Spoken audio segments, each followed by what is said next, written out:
De nuevo en el aire del 99.1 del dial y a través de nuestro canal de YouTube. Lo vimos anticipado con una buena visita en este comienzo de programa. Ya se cara.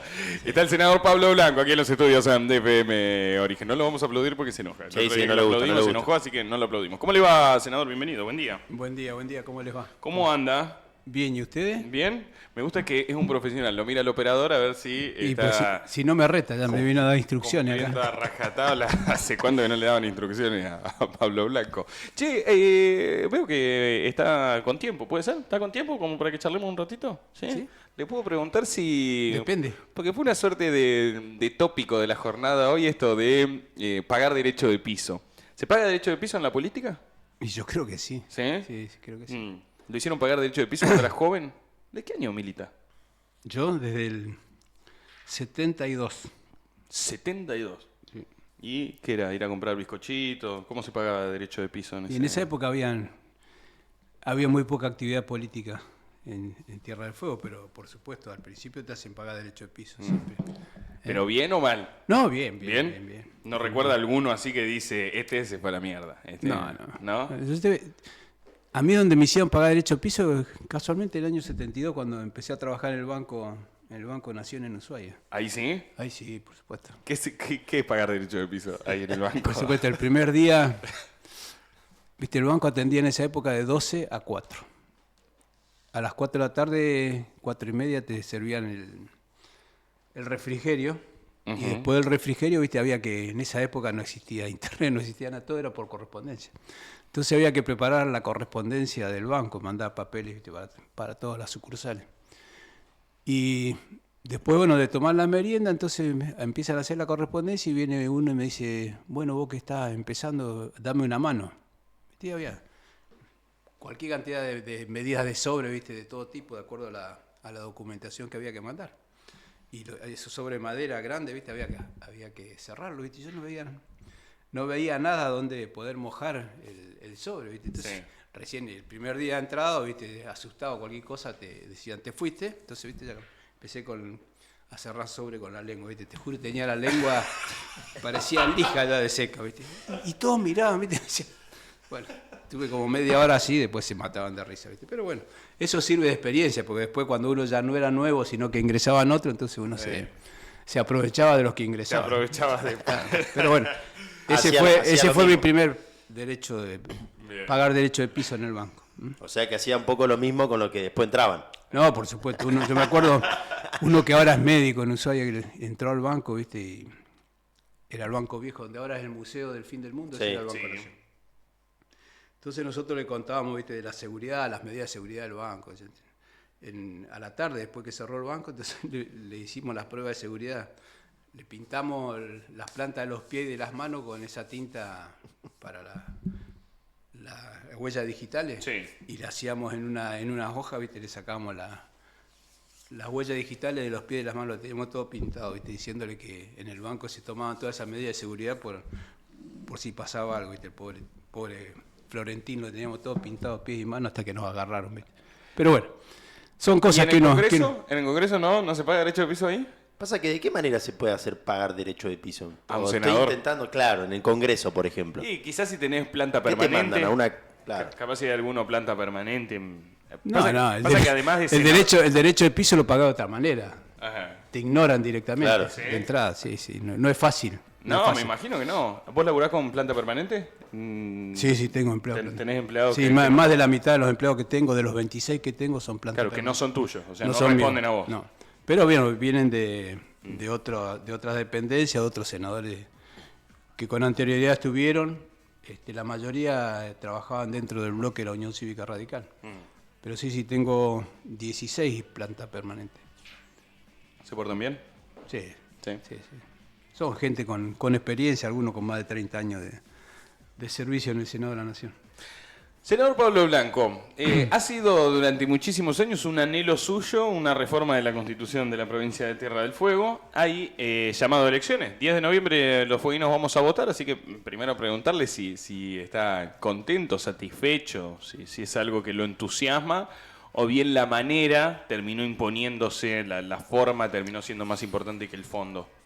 En principio, yo trato de ser coherente. Siempre, en reiteradas oportunidades, presenté proyectos para reformar la Constitución y no voy a decir lo contrario. Ahora, más allá que haya una ola de pensamiento, aparentemente que los fueguinos no están de acuerdo con la reforma de la Constitución. Yo creo que sí, que era y que es necesario reformar la Constitución. Ahora, hay formas y maneras. Me parece que una reforma constitucional no es cualquier ley y hay que llevar adelante un mecanismo de tratamiento, de discusión, y no puede ser que una ley de ese tenor y de ese calibre se apruebe sobre tabla sin ningún tipo de fundamento y sin haber discutido en comisión con la participación de distintos sectores. Me parece que lo que hizo la legislatura anterior, bueno, cada uno se hace cargo, me parece que desde mi punto de vista es una irresponsabilidad política. Pero no hay fundamentos de la necesidad de la reforma.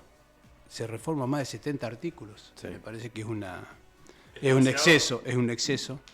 Porque muchos, si uno lo analiza detenidamente, están cambiando el espíritu de lo que fue la Constitución de 1991 y que le permitió a todos los espacios políticos, porque no hay ningún espacio político que pueda decir que no tuvo la posibilidad de gobernar con esta Constitución. El movimiento popular fue uno los primeros 2 años, después el justicialismo, después el radicalismo en alianza con parte del justicialismo, después el socialismo con Fabiana Río, vuelta al peronismo en sus distintas versiones con Bertone y ahora Melella. Y creo que la Constitución a nadie le impidió gobernar como corresponde. Como quería, al menos. O como querían. Inclusive muchas veces se hizo caso omiso a lo que dice la Constitución, por ejemplo, en cosas medianamente triviales, pero por ejemplo que la Constitución en una parte dice que no se pueden ausentar juntos de la provincia el gobernador y el vice, acá en reiteradas oportunidades un poco más quedaba el portero de la Casa de Gobierno a cargo de la gobernación, porque viajaban todos. Pero bueno, entre otras cosas, creo que esta Constitución no le impidió a nadie llevar adelante su tarea de gobierno. Y después, si vos analizás el articulado de lo que se pretende modificar, me parece que es un exceso. Ahora, me parece interesante. Me permito interrumpirlo ahí, senador, porque quizás en la presentación uno dice el senador Pablo Blanco, y bien vale la pena mencionar, para algún distraído, que usted fue convencional constituyente. Usted es uno de los que redactó la Constitución. Entonces, me quedo pensando, es entendible que una persona X, un gobernador, un intendente, un legislador, diga, che, quiero cambiar esta Constitución. Ahora, no deja de resultar curioso que el autor de la Constitución, o al menos uno de los coautores, pretenda modificar ese texto. ¿Qué pasó? ¿Quedó como un gusto a poco con lo que se hizo en 1991? A uno le da la sensación de que ponemos en el pedestal todos los momentos pasados, y sin dudas ahí hubo rosca, hubo artículos a los que renunciar porque había que negociarlos con otros espacios políticos. ¿Qué pasó que lo motiva desde siempre a decir, che, hay que modificar la Constitución? Bueno, la Constitución de Tierra del Fuego, de los 211 artículos que tiene, calculo que más del 70% fue aprobado por unanimidad. Pero hubieron una serie de artículos que fueron impuestos por la mayoría que tenía en ese momento la Convención Constituyente. Una mayoría que en su momento fue generosa en su actitud, porque ellos eran 11 de 19, con lo cual ellos el primer día podían haber dicho, este es nuestro proyecto de Constitución, lo discutimos acá, lo votamos y al otro día se acababa. Estaba la Constitución sancionada, porque ellos tenían la mayoría, inclusive mayoría importante. Sin embargo, dieron la posibilidad, porque entendieron que así era necesario, la discusión durante enero, febrero, marzo, abril y mayo. El 17 de mayo fue que se sancionó la Constitución.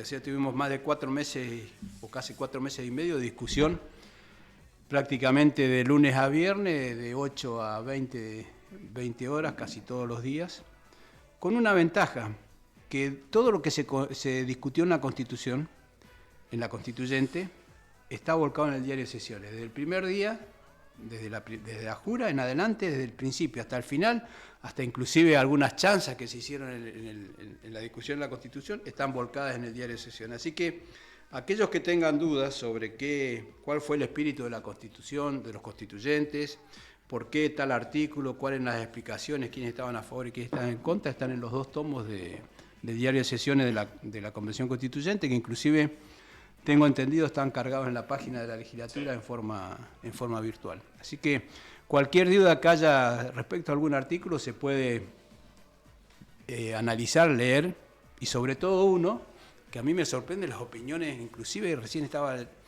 leyendo acá antes de ingresar, la opinión de quien fue juez electoral de la provincia hasta hace poco, diciendo que el gobernador está habilitado para ser candidato constituyente. Me parece que el doctor Aramburu, con todo respeto, y a quien yo le tengo mucho respeto, no leyó la Constitución de Tierra del Fuego y no leyó el diario de sesiones donde están los fundamentos por los cuales la totalidad de los 19 convencionales constituyentes votamos la inhabilidad de los poderes ejecutivos, tanto provincial como municipal, para ser candidatos a convencionales constituyentes. Queremos ir ahí, Pablo, y vamos a extendernos sobre eso. Le queremos mostrar, primero, pasaba en la jornada de ayer, estaba sentado en la misma silla en la que estaba usted sentado, Federico Greve, el legislador Federico Greve, que hacía una interpretación de la normativa. Vemos lo que sucedía ayer, para luego sí seguir comentando sobre que entiendo es uno de los aspectos más interesantes de la discusión. Bien. Un intendente o un gobernador licenciado no es un gobernador ni un intendente en un cargo. En el ejercicio de un cargo no hay duplicidad de funciones. La duplicidad se da cuando ese intendente sigue firmando como intendente o firmando como gobernador y después no firma, y después firma o está como convencional. Eso sí no lo puede hacer. Okay. Ahora, en el uso de licencia no dice nada la ley respecto del uso de licencia. Dice que es incompatible del cargo con una cuestión lógica. No podés tener una duplicidad de funciones. Y tampoco, y yo entiendo al convencional, no quiere que haya cefalía, pero por algo hay un vicegobernador. Hoy por hoy en la ciudad de Ushuaia, para algo hay un viceintendente. Sí. Digo, y el intendente de la ciudad de Río Grande, si quisiera ser, tiene el presidente del Consejo Deliberante. Digo, no hay acefalía posible en ese sistema. Es un sistema tan perfecto y tan pensado que ¿por qué no con una licencia no lo va a poder hacer? ¿Incompatible de qué? ¿Cuáles fueron los fundamentos de la incompatibilidad? La doble función. Y si no existe tal doble función, la verdad que no veo inconveniente para hacer. Bien. El legislador Federico Greve hablando sobre el espíritu de la norma, lo que buscaban los convencionales constituyentes. Qué mejor que preguntarle a un convencional constituyente qué era lo que buscaban con este artículo, que en definitiva es el más polémico. Yo creo, con todo respeto, acepto la opinión de Federico, pero no la comparto. Tendría que ir al diario de sesión y ver en qué se planteaba la incompatibilidad. No era por el ejercicio de la doble función, sino esencialmente por la situación y el beneficio que le puede, o sea, no sé si está bien dicho el beneficio, pero lo que le puede significar ser gobernador, más allá que esté en uso de licencia, con el manejo de todo el aparato provincial, o ser intendente con el manejo del aparato municipal, en desmedro de otros candidatos que no tienen ese tipo de posibilidades. Esencialmente ese fue el espíritu de por qué los ejecutivos se consideraron que no podían ser candidatos. Independientemente de esto, habría que releer, son varias hojas donde se dan los fundamentos de por qué se plantea la incompatibilidad. Ahora, el texto constitucional es bien claro, por eso me sorprende la opinión del doctor Aramburu.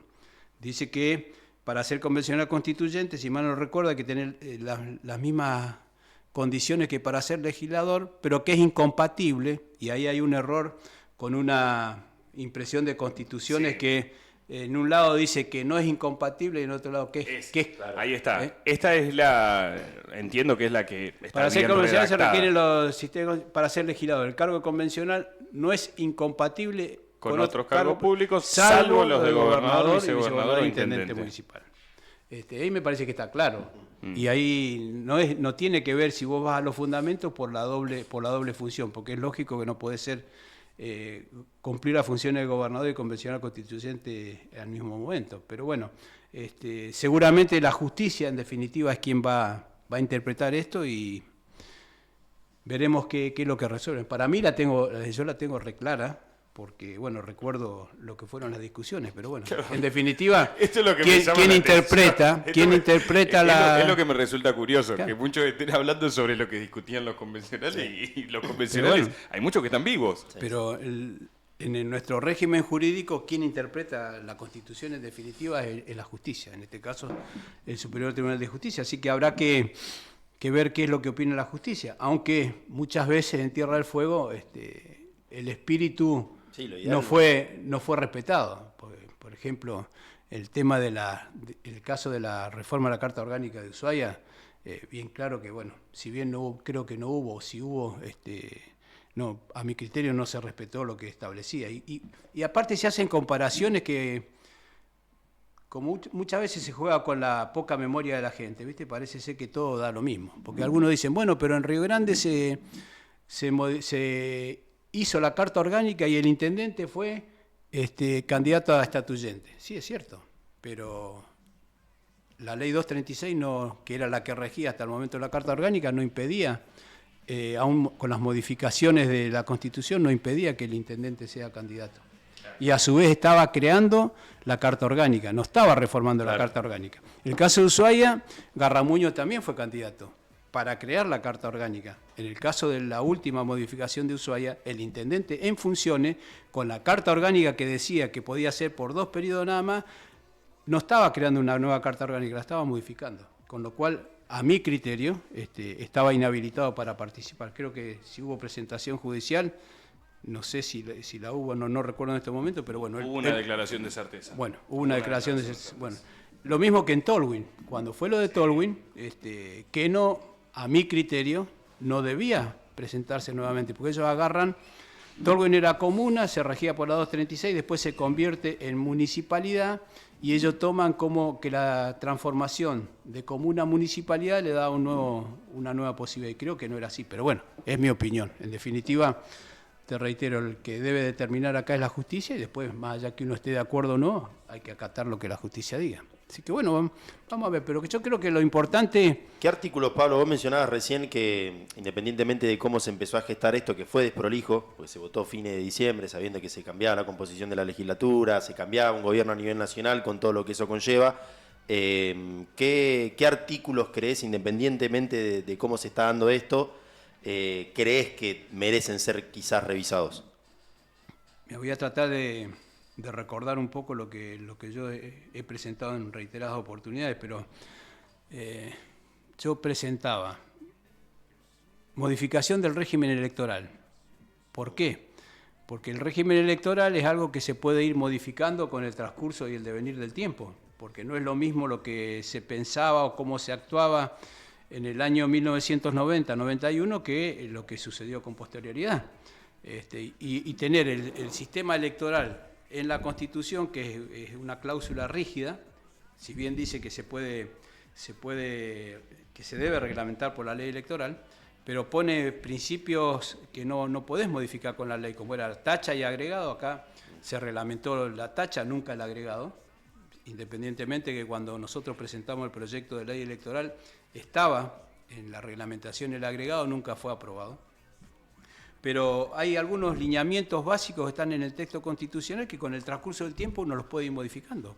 Entonces, bueno, eso era una de las modificaciones, sistema electoral. Perdón, Pablo, te vamos interrumpiendo ahí con algunos artículos que Convidame un mate que nos pueden cuando. parecer. Y para hacerlo enojar. Vamos a ir interrumpiéndolo en algunos artículos que pueden llegar a ser interesantes. Con la modificación que vos proponías, entiendo que algo así es lo del gobierno. ¿Desaparecería esto de los colores de las boletas y aparecería la posibilidad de ir, no sé si con boleta única, pero por lo menos si el gobernador va pegado a una lista de legisladores, de concejales e intendentes, uno puede agarrar una sola boleta? ¿Vos proponés eso también o no? Nosotros lo que proponíamos era sacar del texto constitucional el sistema electoral, dejarle los principios de la representación de las minorías, o sea, los principios generales. Ahora después el sistema electoral quedaba a disposición de una ley, que hoy puede ser mantener el que está, pero a través de una ley. Mañana puede ser implementar el voto electrónico con boleta única. Claro, que no necesariamente lo tengas que meter en una discusión constitucional. Exacto. Lo trates a través de una ley. Porque inclusive nosotros pretendimos en varias oportunidades imponer el voto electrónico, inclusive hubieron pruebas, y en el sistema electoral nuestro, que son de estamentos separados, era la mejor manera, inclusive iba a evitar el voto electrónico. Lo que sucede que siempre los ejecutivos tienen una cierta cantidad de votos y los legislativos tienen otra, al ser boletas separadas, no tiene que ver los colores, pero boletas separadas en estamentos separados, siempre lo importante son los ejecutivos, y los legislativos... ¿Viste? Bueno, agarro el gobernador, y muchas veces entienden que votando al gobernador están votando a los legisladores. Entonces, con el sistema electoral que se quería implementar acá electrónico, vos entrabas a una pantalla, y tenías elección de candidato a gobernador y tenías todos los partidos. Votabas el gobernador que quería, inclusive podías votar en blanco y pasaba a la siguiente página que eran los legisladores. De ahí votaba, pasaba a la siguiente que era intendente, así. O sea que eso mismo te inducía o te trataba de evitar el voto en blanco. O sea, el voto en blanco por omisión de votar. Sí. O sea, ahí era voto en blanco porque vos no querías votar.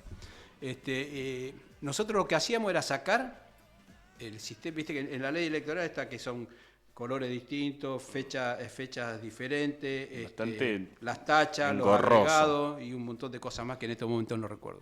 Entonces vos lo que decías... Ahora, ¿eso es difícil a propósito? Se lo pregunto así, en medio calzón quitado. Cuando lo pensaron, dijeron, che, hagamos el sistema más desprolijo que se pueda para confundir a la gente. ¿Cuál era el no es desprolijo. de eso? Lo que pasa que en el 90, 91, cuando se discutió la Convención Constitucional, había muchos prejuicios. Por ejemplo, un artículo que es resultado del prejuicio de la situación de ese momento era el tema de los regalos. Los regalos que se le hacían a los funcionarios que quedaban en poder del Estado. Me gusta esto ¿Por qué? que es el entretelón de la discusión. ¿Cuál fue el objetivo esencial de eso? ¿Hay un artículo en la Constitución que habla de los regalos? Sí, de los regalos que quedan propiedad del Estado. Entonces, ¿cuál era el bastón de Arcano? ¿Cuál era el fundamento de ese artículo? Vos recordarás, o no sé si habías nacido o eras muy chico. En el 91. Justo. La Ferrari de Menem. Ah, sí, recuerdo. ¿Vos te acordás la Ferrari de Menem? Entonces, Sí. bueno, todos decían, ¿cómo le regalaron una Ferrari al presidente? ¿Viste? Se la va a llevar él. El dron de Paulino. Entonces así quedó, ¿viste? Entonces, eso fue el motivo por lo cual, no me toques tema que no quiero. Por el cual, vos me querés hacer enojar, ¿en serio? No. Pero recuerdo, se discutió en su momento del dron de Paulino, me acuerdo. No, pero el dron de Paulino era para el Consejo, no era para él. Este era un regalo que le hicieron a Menem, le regalaron una Ferrari. Bien. Entonces, bueno, lo que decían acá es que, bueno, los regalos que se le hagan a los funcionarios quedan en poder del Estado. Por más que sean en su rol privado. Creo que había un monto determinado, pero eso después lo dijo la ley o se discutió. Que Viene el después lo iba a hacer. embajador de China y te regala un reloj. No, bueno, todo depende del valor del regalo. Bien, ¿y ustedes qué decían en ese momento sobre los regalos? ¿Que tienen que quedar todos para el Estado? Yo no recuerdo si lo votamos todos a favor, la verdad que ya pasó tanto tiempo que no sé. Pero salió, si no lo votamos por unanimidad, salió por mayoría del movimiento. En la Constitución hay muchos artículos que son 11-8, que es el resultado de cómo estaba la presentación del oficialismo y la oposición, y que algunos fueron motivos de las iniciativas después del cambio, pero bueno, por ejemplo, el sistema electoral. Yo, ¿qué proponíamos del bloque de la Unión Cívica Radical? Que el fiscal de Estado y el Tribunal de Cuentas no sean cargos de por vida, le digo yo, vitalicios, sino que tuvieran una periodicidad. ¿Qué proponía? Que no haya reelección indefinida en los legisladores, que sean el mismo tratamiento que tienen los ejecutivos. O sea, si el gobernador puede ser 2 periodos, los legisladores pueden ser 2 periodos, esperar uno y volver. ¿Qué otra cosa modificaba?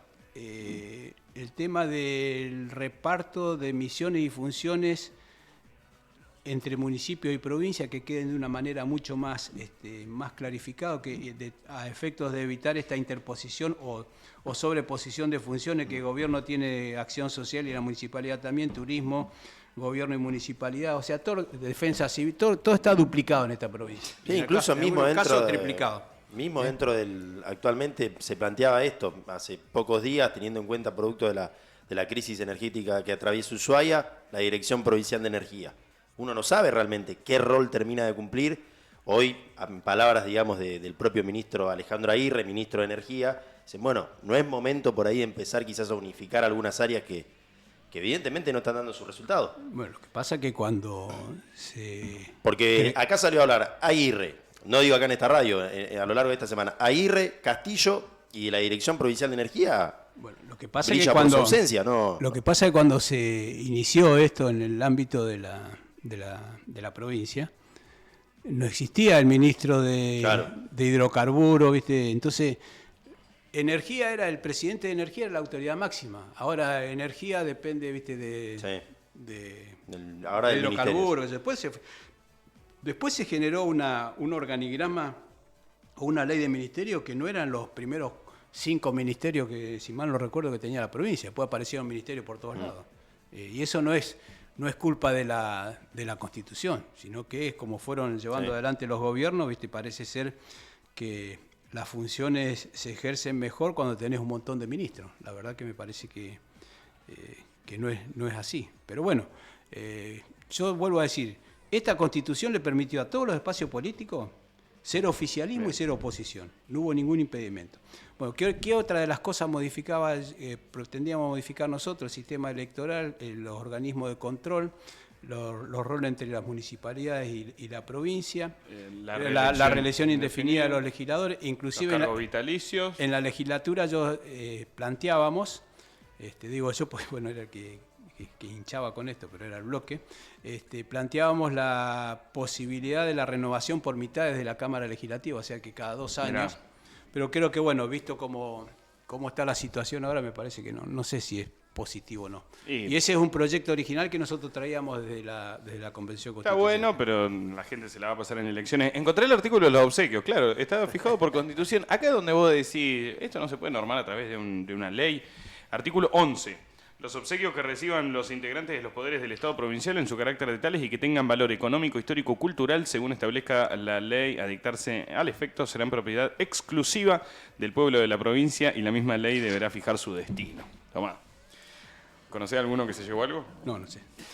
Pero todavía no me falla la memoria. Algo me acuerdo todavía. Pablo, pasó algo, no quiero decir desapercibido, pero me parece que es un tema sobre el cual profundizar. A uno que no forma parte de la política, un poco que le rompe las pelotas cuando la justicia tiene que resolver las cuestiones de la política. Sobre todo cuando uno termina entendiendo quiénes son los que imparten justicia. No podemos hacernos los distraídos en este caso. Hoy hay una jueza electoral que tiene que fijar el cronograma electoral. Esa jueza electoral fue ratificada en el cargo, más allá de las desprolijidades cometidas por integrantes del Superior Tribunal de Justicia. Los integrantes del Superior Tribunal de Justicia, al menos en parte, están vinculados a un sector político de la provincia de Tierra del Fuego. Entonces, como mínimo podemos desconfiar, sin pruebas, pero también sin dudas, de la imparcialidad que puedan tener. ¿No es medio darle la llave del auto a la justicia, pedirle que resuelva los conflictos de la política? Y que lo que pasa es que no tenés otro camino, en este caso particular. Suponete, un sector de la política dice que el gobernador, independientemente del nombre, o el ejecutivo está habilitado. Otro sector de la política dice que no está habilitado. Vos a la letra de la Constitución y le estaría dando la razón el texto constitucional a aquel que sostiene que no puede ser. Ahora, cuando hay un diferendo entre dos partes, el que decide es la justicia, independientemente de la afinidad política que pueda haber o no. Pero no sé si coincidís con la descripción. Yo creo que politizar las cosas, judicializar las cosas de la política no es bueno, ni en este caso ni en ninguno. Pero bueno, la situación de cómo vivimos la política y cómo funcionamos hace que muchas veces la política tenga que participar, independientemente de, como vos decías recién, comentarios que se dan, ¿viste? De la parcialidad o no, de la empatía hacia un sector político u otro de quienes tienen que dirimir esta situación. Me parece que es el camino que hay, lamentablemente, porque si la política no está a la altura de las circunstancias de ponerse de acuerdo y no judicializar las cosas que son de decisión política, bueno, no queda otra que la justicia tiene que determinar. ¿Se puede aprovechar el momento para hacer más transparente este aspecto? Porque quizás el principal problema tenga que ver con que los jueces hoy son electos a través de la política. Y acá alguno me dirá, no, porque hacemos el Consejo de la Magistratura, las pelotas. Los colegios de abogados, los abogados los pone la política, los legisladores los pone la política, los jueces los pone la política, bueno, todos son puestos por la política. Vamos a una discusión que era, y si vos tenés tiempo y ganas, sí, el diario de sesiones vas a tener... Sí, lo que no me falta es tiempo y ganas. Vas a tener... para entretenerte con la discusión del tema de cómo se eligen los jueces. Nosotros estábamos en contra de este sistema de elección de jueces por el Consejo de la Magistratura. Cuestionábamos varias cosas del funcionamiento. Vos fíjate las vueltas de la vida, ¿no? Quienes más cuestionamos el Consejo de la Magistratura fuimos los que después tuvimos la responsabilidad de presidirlo, el primer Consejo de la Magistratura. En la conformación del Poder Judicial, como en el Consejo de la Magistratura ingresa un integrante del Superior Tribunal de Justicia, como no había Superior Tribunal de Justicia, la cláusula transitoria decía que quien presidía el primer Consejo de la Magistratura era un representante de la tercera minoría. O sea, porque venía uno ingresaba por la mayoría o por la primera minoría, el otro por la segunda y después el de tercera minoría. Así que de los 3 legisladores que iban a ingresar al primer Consejo de la Magistratura, tenía que ser de 3 espacios políticos. Nosotros que lo cuestionamos fuertemente, bueno, después a mí me tocó la responsabilidad de presidir el primer consejo, que es el que eligió a los primeros integrantes del Superior Tribunal de Justicia. Ahora, vos me decís, y hay que elegirlo de otra manera. ¿Y cuál es la otra manera? El sistema que teníamos antes o que proponíamos nosotros era a propuesta del Ejecutivo con aprobación de la legislatura.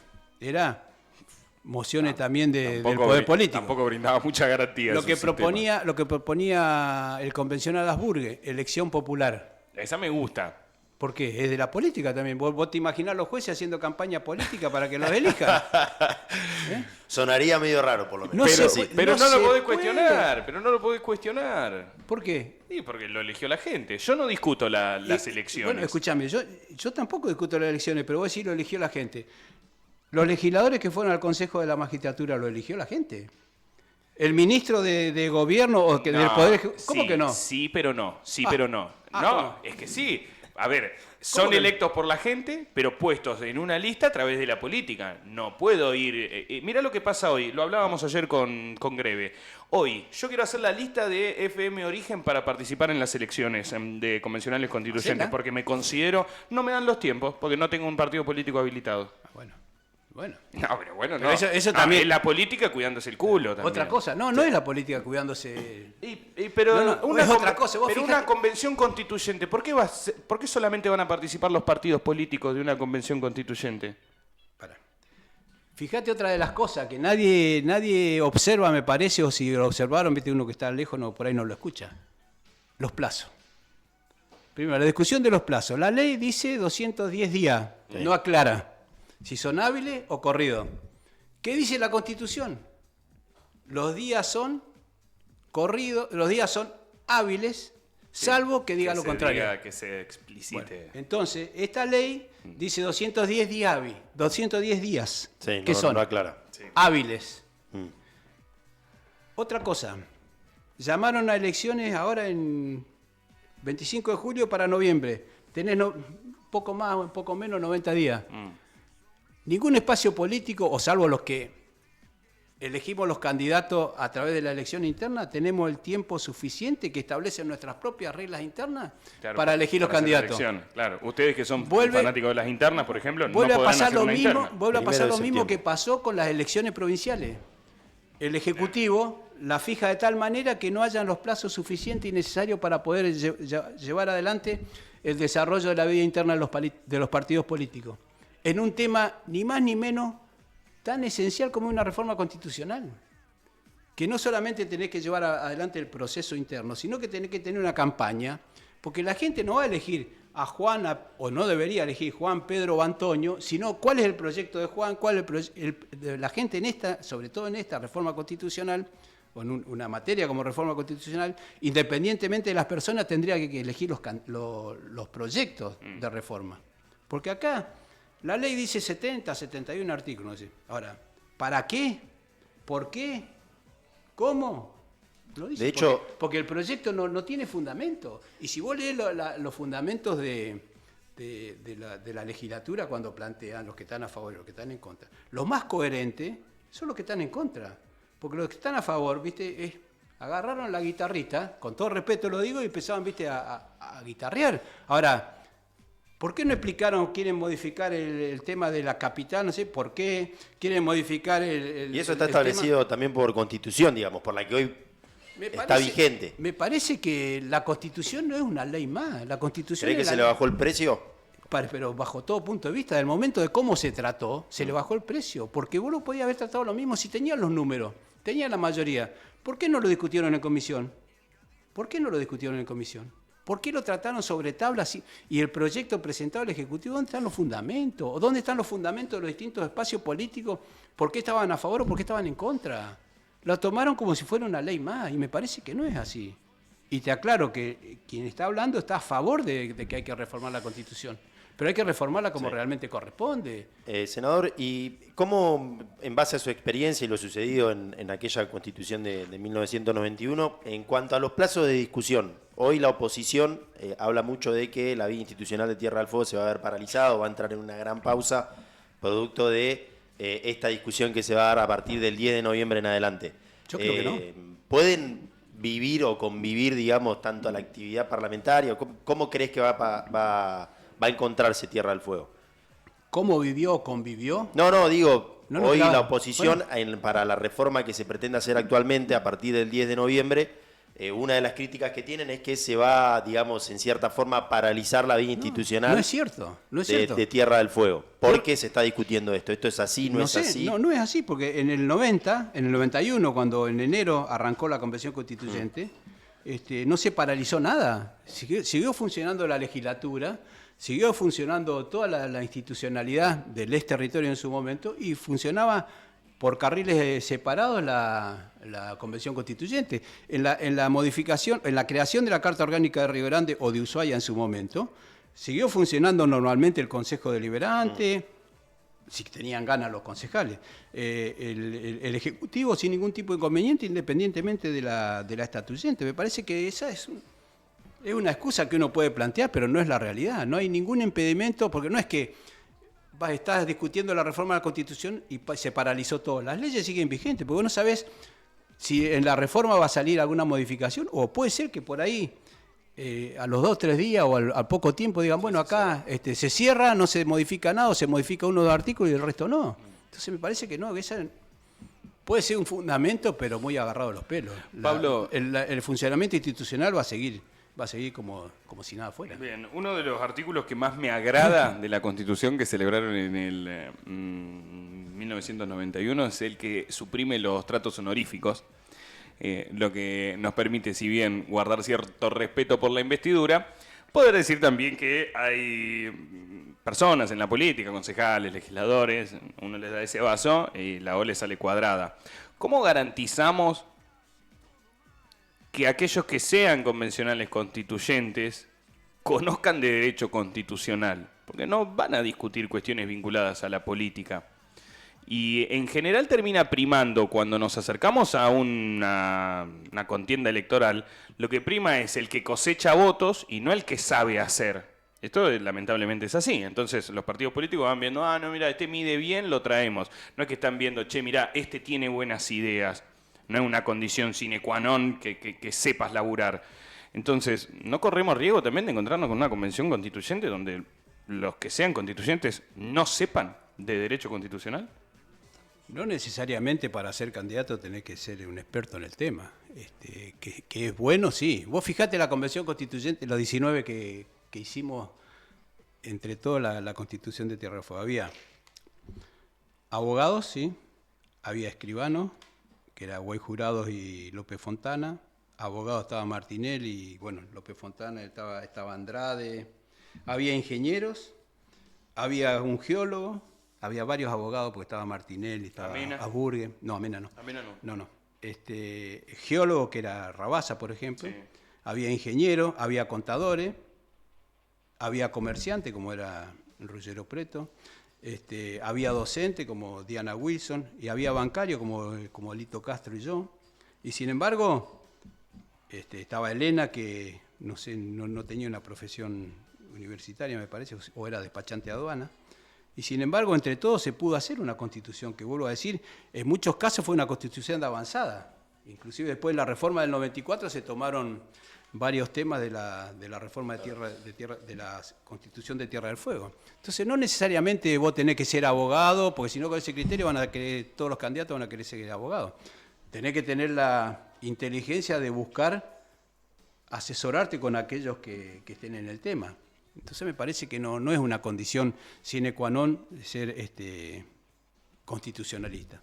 Me parece que la Constitución debe reflejar el pensamiento de la sociedad en su conjunto, y la sociedad en su conjunto no son todos abogados, ni contadores, ni juristas. Bien. Hay de todo. Me gusta la respuesta. Y cuando hablamos de la clase política y de los representantes, muchos pretenden tener representantes de primera línea, eximio, cuando los representantes en los cuerpos colegiados son representación de la sociedad. No Con podemos tener con los políticos lujos y de las primera miserias. línea y una sociedad que no es de primera línea. Entonces me parece que... Con lo bueno y lo malo. con lo bueno y lo malo. Y cuando vos me hablabas de... Volviendo al sistema electoral, porque eso me quedó grabado, y lo podés buscar.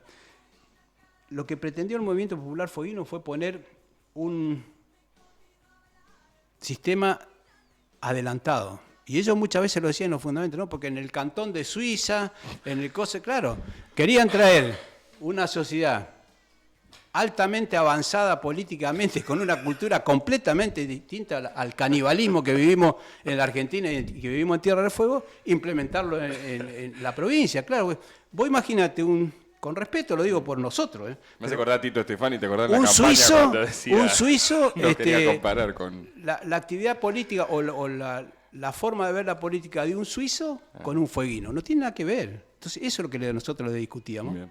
Y no es que sea malo, me parece que es un sistema que puede ser bueno, pero déjalo al arbitrio de la ley. No me lo ponga en la Constitución, que después para poder modificarlo tengo que reformar la Constitución. Entiendo. Entonces, Blanco, la última es prácticamente personal. bueno, viste que no me enojé todavía. No se nos va está todavía. No cumplí todos los objetivos. No, voy a hablarle, ¿quiere que le pregunte de Tito Estefani? Así lo calentar un porque- poquito. No, ¿por qué me dejan?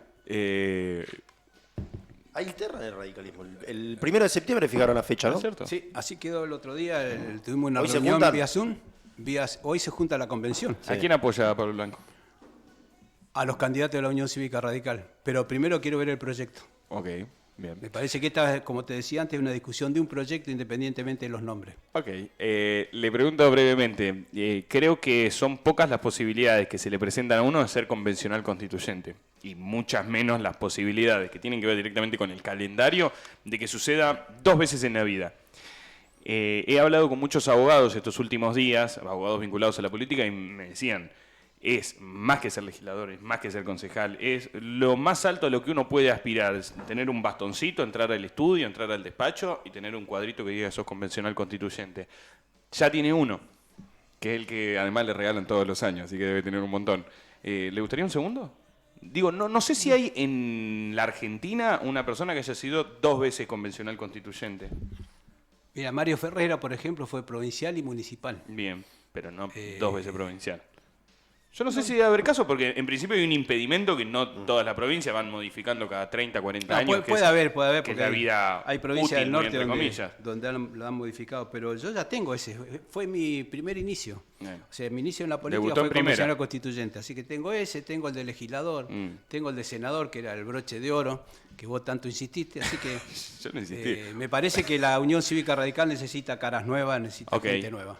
No quiere ser. Uno está dispuesto a colaborar y a ayudar, pero no a encabezar. Ayer escuchaba a Maxi Ibars y planteaba esto de que van a trabajar desde el radicalismo para intentar ir con una lista propia y que quienes deciden luego de la elección interna ir por fuera del partido les pedirán amablemente que se corran a un lado.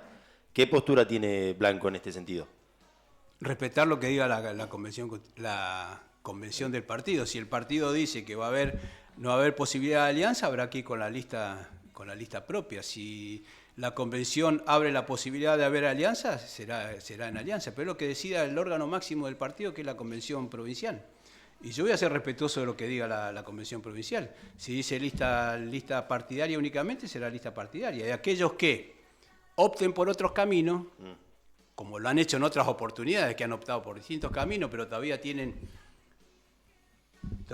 el valor de decir que son radicales en otros espacios políticos, defendiendo otra idea, bueno, cada uno que se haga cargo. ¿Hay lugar para Pero Ciurano en la lista del UCR? si fuera el único que saltó el partido, saltó el charco siendo presidente del partido, yendo en contra del partido, yéndose con Massa, no sé si recuerdo, porque acá la memoria es floja de mucho, fue en contra de la Unión Cívica Radical, siendo presidente de la Unión Cívica Radical. Y todavía dicen que siguen siendo radicales. Bueno, me parece que ser radical no es tener una ficha de afiliación, ser radical significa un poco más. Lo mismo que con respeto se lo digo a Gustavo. Él siempre se enorgullece que sigue figurando como afiliado a la Unión Cívica Radical y está en un espacio ultra kirchnerista. Entonces, la verdad que me parece que habla del que dice eso y no del partido al que dice representar. Pablo Blanco, Gracias. Muchas gracias. Gracias a ustedes. Senador Pablo Blanco. No logré tu objetivo. Convencional constituyente, uno de los redactores de la Constitución de 1991, de la hoja de ruta que aún hoy nos guía, con sus cosas buenas y con sus cosas malas. Las malas veremos si son modificadas finalmente a través de este proceso electoral que ya ha comenzado. Pausa.